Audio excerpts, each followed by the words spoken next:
Bem, amigos do Em Detalhes, correria aqui para subir para o nosso estúdio de cima aqui do ICL Notícias para conversar com vocês agora no Em Detalhes. Hoje, ao vivo, são 10 horas e 34 minutos. A gente vai conversar hoje sobre mini reforma eleitoral e também sobre a PEC da anistia. Escândalos de corrupção, impeachment, tentativas de golpe. A política brasileira não é para amadores. O Brasil é uma república federativa presidencialista na qual candidatos ao cargo no governo são eleitos pelo povo de forma temporária através das eleições. Pelo menos era para ser assim. O que está em curso neste momento na Câmara dos Deputados, que será votado hoje, é o processo eleitoral. Está sendo votada mais uma mini reforma eleitoral todo ano, de véspera de eleição, um ano anterior ao ano eleitoral. A gente tem reformas para ajustar alguns pontos, uns pontos positivos e outros muito polêmicos. A gente vai falar hoje sobre a mini reforma eleitoral e a PEC da anistia, cujo grupo de trabalho teve só 14 dias, 2 semanas, para preparar e apresentar o relatório. Especialistas apontam erros graves, principalmente no que diz respeito à PEC da anistia, que perdoa irregularidades cometidas por políticos e partidos em campanhas eleitorais. Seja muito bem-vindo ao Em Detalhes, eu sou o William De Luca, esse é o vodcast Em Detalhes, que aqui sempre traz um convidado para aprofundar um tema e analisar a temática do dia. Hoje eu converso com ele, nosso querido sociólogo, escritor e patrono do Instituto Conhecimento Liberta, Gessé Souza. Gessé, um prazer sempre enorme ter você aqui no ICL conversando com a gente. Bom dia, William, o enorme prazer é meu. Hoje, como a gente está ao vivo, eu vou conseguir acompanhar o nosso chat aqui, professor. Só vou aproveitar para pedir para vocês mandarem seus comentários, curtirem o vídeo e também compartilharem para a gente chegar a mais gente. Eu vou fazer um resuminho para quem não acompanhou a tramitação dessa reforma política, mini reforma eleitoral, como eles estão chamando. É um projeto que altera o Código Eleitoral, a lei da ficha limpa e fragiliza, segundo especialistas, a transparência eleitoral e a prestação de contas. O alvo principal dessa etapa é a inelegibilidade, o nome que a gente aprendeu a falar graças ao Bolsonaro e os processos que ele responde, né? O texto altera as regras de contagem de tempo para um político condenado sem pedido de disputar a eleição. O relator dos projetos é o deputado Rubens Pereira Júnior, do PT do Maranhão. Ele defende que a data do pleito deve ser o marco inicial para o prazo máximo de 8 anos de contagem para inelegibilidade. Vou trazer outros temas da reforma mais para frente, mas eu quero começar conversando com você, professor, sobre esse ponto. Muitos especialistas dizem que isso ajuda a impunidade. A mudança faria com que o prazo passasse a contar no momento da punição, ou seja, não no final do mandato. Por exemplo, se a pessoa fosse punida agora, ela só seria punida a partir do final do mandato, em 2026, por exemplo. Com a mudança, o prazo passa a contar a partir da data de punição. Queria que o senhor falasse um pouquinho sobre esse ponto da reforma. É um absurdo, né? Isso, porque não faz nenhum sentido. Você tem que, quer dizer, a pena não tem porque ela ser alastrada até o fim do mandato. Isso não faz nenhum sentido. Isso é uma manobra, né? Obviamente, uma manobra diversionista para você, no fundo, você contribuir para a impunidade, né? Você está aí dando um tempo extra para essas pessoas que comprovadamente erraram, né? E que elas podem continuar aí, eventualmente, por anos seguidos, né? Usando o seu poder de influência, etc, etc.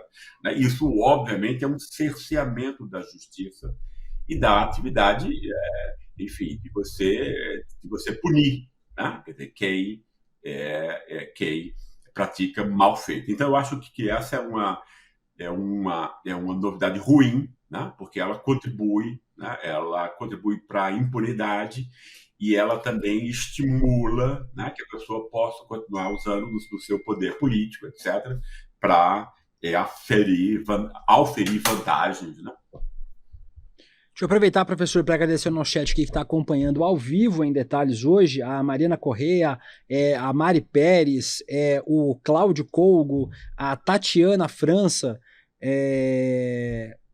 a Thalita França diz: O Frei Davi até passou mal, coitado, com o golpe que essa PEC deu nas candidaturas de pessoas negras. Vamos falar isso na sequência agora, Thalita. Esse ponto é importante, professor, que a Thalita trouxe agora no nosso chat, porque o Brasil teve nas eleições passadas um número recorde de candidaturas negras, de pessoas pretas e pardas eleitas, mas ainda continua com um gap muito grande de representatividade. E essa proposta dessa mini reforma eleitoral ataca principalmente essas candidaturas. O valor hoje que é destinado às candidaturas negras é de 50%. Segundo a proposta dessa mudança eleitoral, dessa mudança da mini reforma eleitoral, o valor cairia para 20%. Em um país que a gente tem a maior população negra fora da África, é mais um golpe nessa tentativa de aumentar a representação das pessoas negras, né, professor? Exatamente, né? Essa é uma notícia terrível, porque a gente deveria estar avançando nisso, a gente deveria estar cumprindo, né, as cotas anteriores e devia estar aumentando isso, ou seja, é extremamente importante, porque no fundo você tem aí aspectos que são combinados, não é, William? Porque a maior parte da população negra ela é pobre. Esse que é um dado fundamental, né? Entende? Quer dizer, né? Você pôr negros ricos no parlamento, eu não sei qual é a diferença disso com um branco conservador rico também. Percebe? A gente tem que... Isso é algo que é extremamente importante, entende? Eventualmente, as candidaturas negras deveriam ter que comprovar, né, uma ascendência em situações difíceis, o que vai ser de verdade para 99% dos negros, entende? Não, mas é extremamente importante que não esse 1% que teve mais vantagens comparativas do que o outro, etc., maior conhecimento, melhor escola, etc., etc., possa apenas eles atingir isso. Isso tem que abranger, né, o universo das pessoas negras e o universo que mais sofre, né? Então é muito interessante não só aumentar a participação dos negros, porque enfim, é um setor não só majoritário, mas o que vem sendo perseguido, humilhado há séculos, né? Quer dizer, é necessário fazer uma retribuição histórica disso e essa lei é um dos elementos, é um dos instrumentos para isso, mas eu acho também, entende isso, que ela não deve cair na armadilha do identitarismo neoliberal, entendeu? O mundo não está só dividido entre brancos e negros e homens e mulheres, né? Entende? O mundo está dividido especialmente entre pobres, humilhados e explorados e ricos. Então é muito importante que a gente saiba que esses negros que estão sendo, enfim, que estão tendo essa oportunidade, entende? Tenham essa experiência do sofrimento e da humilhação, entendeu? Que é o que vai possibilitar que ele tenha efetivamente, né, um trabalho e uma candidatura importante para aquilo que essa lei pensa, tá? E você quer representar quem está por baixo, né? Você quer representar a quem não tem chances, né? A quem não teria chance de outro modo. Então é muito importante que a gente tenha isso, e isso é de fácil comprovação, né? Você tem aí juízes negros, né? E que são pessoas que, enfim, que estudaram em escola pública, com a mãe solo, etc. e tal, entendeu? Estão comprometidos com ações democráticas desde o começo. Então, essa história de vida, eu acho, tem que estar acoplada, né, à candidatura, né? Ela não pode ser só uma candidatura sem essa relação, porque senão tira o espírito da coisa, entendeu? Se você pôr, né, negros que vão se identificar com os valores da classe opressora, ou seja, especialmente, né, a riqueza, né, entende? Esse cara não, enfim, ele não, isso não vai fazer nenhum bem, tanto para a causa dos negros, para a causa da luta pela desigualdade e antirracista. Aproveitar, professor, agradecer aqui o nosso chat que está assistindo. A Mariana Batista diz: programação espetacular de vocês, deixei de ver o UOL para ver o ICL e tô achando bem melhor. Parabéns pelo trabalho incrível de vocês, especialmente sem nenhuma monetização.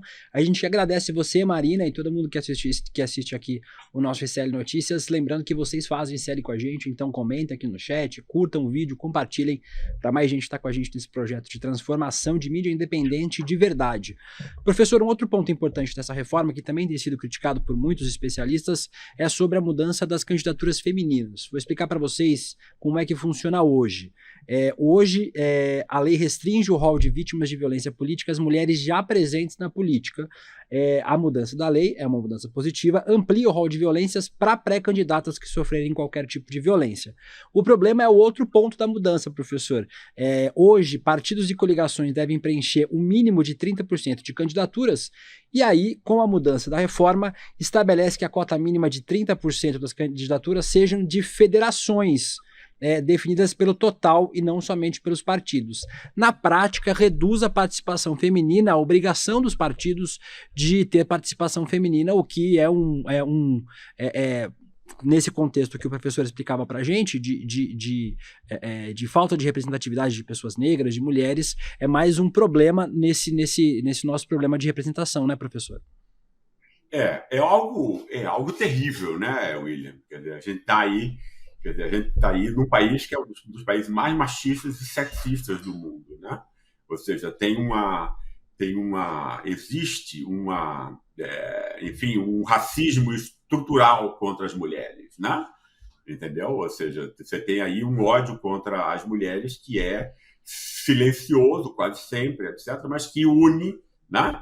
Enfim, todas as pessoas em instantes aí como esse. Isso é fundamental, você tem que ter, né? Países como os países escandinavos e a Alemanha, que são os países onde as mulheres têm mais direitos, né? Quer dizer, as mulheres têm direito, né, de 50%, às vezes mais, em todas as competições para cargos, empregos públicos, etc., e também na política, né? Por exemplo, a gente vê nesses países, eles quase sempre são regidos por mulheres no comando, etc. Eu estou me vendo aqui a Noruega, a Suécia, a Alemanha, a Dinamarca, etc., etc., né? Quer dizer, país onde essa questão foi, né, discutida, criticada, ou seja, a gente tem aí um longo caminho, né, porque no fundo isso é um retrocesso, isso devia estar aumentando, né, e não diminuindo, né? Isso é um tema que, quer dizer, eu acho até que esses aspectos, né, uma reforma política, ela tem que ter um amplo debate público, entende? Quer dizer, não só as pessoas opinarem, né, mas as pessoas compreenderem o que está em jogo. Percebe? Isso nunca é feito, né? Quer dizer, tinha que ter um horário aí e tal, que todas as televisões, redes sociais, etc., entende? Fossem informados e esclarecidos acerca dessa questão. Esse é o aspecto principal, né? Você tem que fazer com que a sociedade pense de um outro modo, para que possa pressionar esses maus políticos, né? Entende? Que querem manter esse patriarcado aí por mais 1000 anos, né? Isso que você fala, professor, é muito importante, porque, como eu falei no começo do programa, o prazo de tramitação, desde o relatório chegar à comissão, foi de 14 dias, né? O que explica um julgamento tão assodado assim em uma reforma que vai mexer em importantes candidaturas, como candidaturas de mulheres e de pessoas pretas, né, professor? Exato. Isso já está comprometido desde o começo, né? As pessoas que estipularam esse prazo exíguo, né, o fizeram de completa consciência, né, para que não pudesse haver discussão ampla, né, e para que conchavos, né, conchavos obscuros, né, pudessem determinar esse tipo de retrocesso que a gente está vendo. Tem gente falando aqui no chat também, eu perdi o comentário, mas você vai se sentir representado pela pergunta. Gente falando que o governo, a base do governo apoia essa proposta. O relator é um relator do governo, né? É o deputado Rubens Pereira Júnior do PT do Maranhão, que tem defendido as propostas dessa medida. o professor acredita que nesse momento de se proteger, já que a maioria das propostas da reforma, eu vou falar sobre a PEC da anistia já também, a maioria das propostas dessa reforma são propostas que protegem o que a gente chama de classe política, né? Esse grupo, ele é muito bom em se autoproteger, e nesse momento o governo e a oposição se juntam para poder se defender, professor? É perfeito, eu acho que você toca na questão principal, né? Porque, no fundo, o que é essa classe política? Né? É uma classe política que antes era eleita com fundos privados, entende? Quer dizer, a gente tem uma desconexão na democracia brasileira muito importante. Apenas o presidente tem uma relação direta com a questão de projeto nacional. Né? Só o presidente toca nas questões importantes, só o presidente toca nas questões estruturais, etc. Né? E o vínculo de representatividade é com a presidência. Né? Ou seja, é algo, né, tipicamente de um regime presidencialista, etc., que já teve um império antes e tal. Né? No fundo, o que a Câmara tem tentado conseguir, e desde o golpe ela fez avanços importantes nisso, né? É levar esse presidencialismo popular ao imobilismo, né?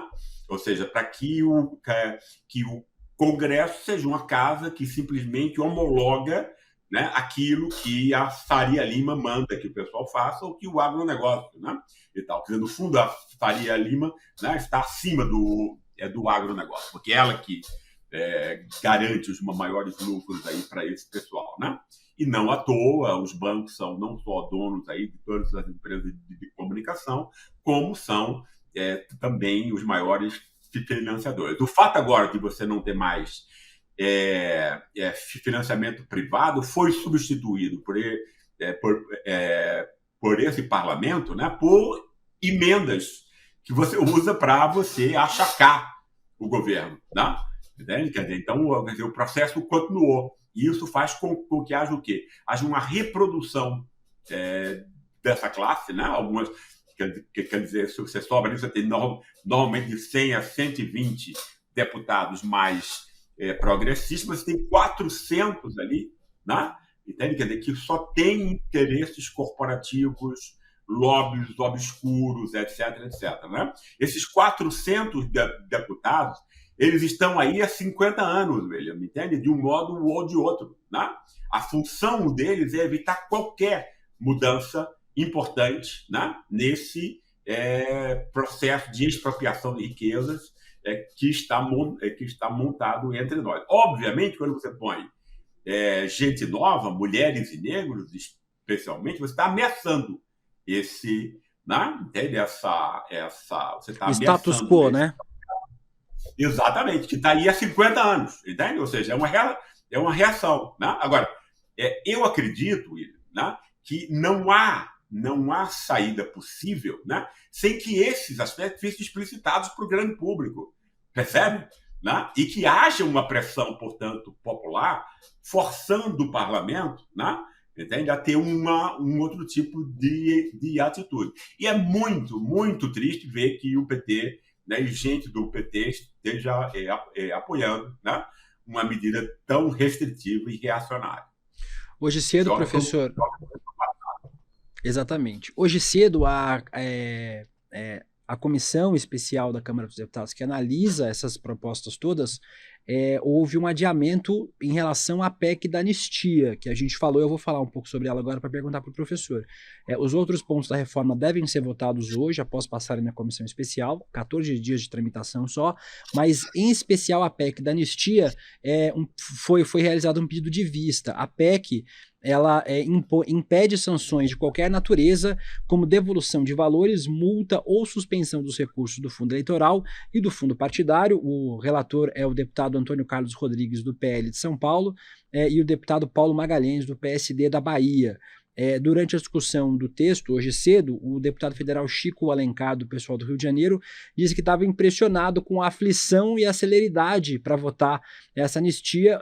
Diz o Chico Alencar que é um trator para que partidos não paguem cerca de 40 milhões de reais aos cofres públicos por descumprirem leis que eles mesmos, no caso os deputados, elaboraram. É outro ponto importante, pelo menos agora com pedido de vista, mas a PEC da anistia é outro absurdo, né, professor? Os partidos não pagarem multas por descumprimento de leis que o próprio parlamento criou. Exato. É mais do que a gente estava conversando antes, é mais do mesmo, é o mesmo sentido de você garantir impunidade, né? A gente já tinha visto isso antes aqui no começo da nossa discussão e você tem isso, é um desrespeito, né? Você no fundo, né? Você monta uma lei, na hora dela ser aplicada você muda as regras do jogo, né?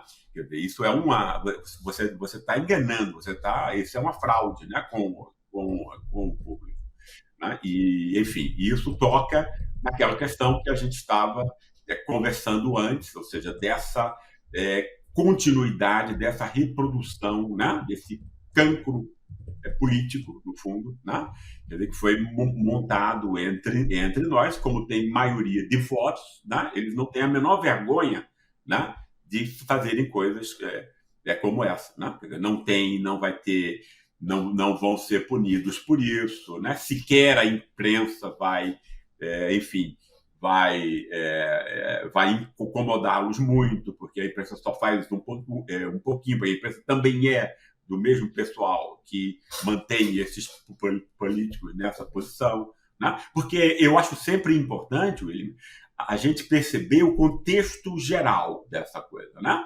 Não é só uma coisa desses políticos, etc. É um esquema socioeconômico político que está por trás, né? Que está querendo se reproduzir e tal, né? E os aliados disso, né? Quer dizer, especialmente a imprensa, né? A imprensa privada, etc., que, enfim, evita esses assuntos, não expõe as pessoas, não explica o que está acontecendo, etc., etc., né? Mais uma vez, só a pressão popular é que pode fazer com que com essa reprodução ad infinitum aí, né? Enfim, é uma espécie de establishment, né? Um negócio assim, é quase uma nobreza de Estado, entende? Porque os caras têm a garantia que vão ser reeleitos e tal, né? Como um deputado é sempre ligado a questões que são muito fragmentadas e tópicas, construir uma ponte não sei aonde, a estrada não sei aonde, etc., etc., ele garante isso, né? E ele domina aquela região, né? Entende? Quer dizer, dando muito pouco, né? Em troca de uma coisa que ele vai poder usar em benefício próprio e não das pessoas da região. Ou seja, a gente tem que ter uma reforma política em relação a isso, né? Entende? Quer dizer, a gente tem que rever os canais de representação. E a questão principal de qualquer reforma política, né, é como fazer para que o abuso do poder econômico, do dinheiro, seja blindado. O resto é bobagem. Né? Não é exatamente bobagem, mas são coisas secundárias em relação a isso. Né? É isso, porque exatamente o que a gente está vendo aqui é como o dinheiro, direta ou indiretamente, né, garante a reprodução infinita, né, de uma forma de poder que desvirtua o processo democrático por dentro. Né? Você envenena o processo por dentro. O nosso chat está concordando aqui, professor, com as suas colocações. O Rafael Costa diz: os políticos têm consciência de classe e estão se blindando. Esquerda e direita juntos contra medidas de justiça social. Outros comentários também concordando com o que o professor disse e falando sobre mobilização popular. O José Val falou os dois pesos na balança. O Nelson dizendo sem anistia. A Luísa Maria Oliveira Viana dizendo deputados legislam em corrupção própria. E a Érica Leal diz: pressão da Gleisi Hoffmann, o PT não pode aceitar esse absurdo. O problema é o tempo. A gente tem mais um minutinho só de programa, professor, então eu quero aproveitar para agradecer o senhor pela entrevista, pela conversa aqui no nosso Em Detalhes e dizer, apesar do tempo assodado, só nos resta pressão contra essa medida, né, professor? Exatamente. Essas coisas que o ICL está fazendo exemplarmente, William, e você ajuda muito nisso, né? Parabéns pelo seu trabalho, né? E essas discussões têm que chegar ao máximo de pessoas possível. Essa é a única Essa é a única efetiva reação e resistência. O Em Detalhes de hoje conversou com o professor, sociólogo, escritor e patrono aqui do ICL, Gessé Souza. Professor, obrigado novamente pela participação. Obrigado, William. Um abraço para todos. Até mais. A gente está chegando no finzinho do nosso Em Detalhes. Só lembrando, a gente vai ter uma palestra gratuita com a Monja Coen, Como Vencer a Ansiedade e o Estresse, no dia 28 de setembro, às 8 horas da noite, com moderação do nosso Eduardo Moreira, do nosso Edu. Você pode se inscrever através de icl.com.br/emdetalhes. O videocast Em Detalhes fica por aqui. O próximo episódio vai ao ar amanhã, às 10h30 da manhã, ao vivo no YouTube, por onde você acompanha toda a programação do ICL Notícias, sempre de segunda a sexta-feira. Você também pode acompanhar o nosso videocast, podcast Em Detalhes, nas principais plataformas de áudio. Para quem acompanha essa transmissão ao vivo no YouTube aqui com a gente, você fica agora com o videocast Mercado e Investimentos, com os queridos André Campedelli e Débora Maganha. Às 6 horas da noite, a gente tem o ICL Notícias, segunda edição, hoje com Roberta Garcia, Chico Sá e Chico Pinheiro. A gente fica por aqui com Em Detalhes. Até mais. Monja Coen é uma missionária zen budista que, depois de viver 12 anos no Japão, voltou para o Brasil para espalhar seus ensinamentos. Ela já escreveu mais de 20 livros que venderam mais de 1 milhão de cópias e vai estar com o ICL no dia 28 de setembro para conversar sobre como vencer o estresse e a ansiedade. Um encontro imperdível e que, para você participar, é só clicar no link aqui em cima ou aqui embaixo e se inscrever gratuitamente.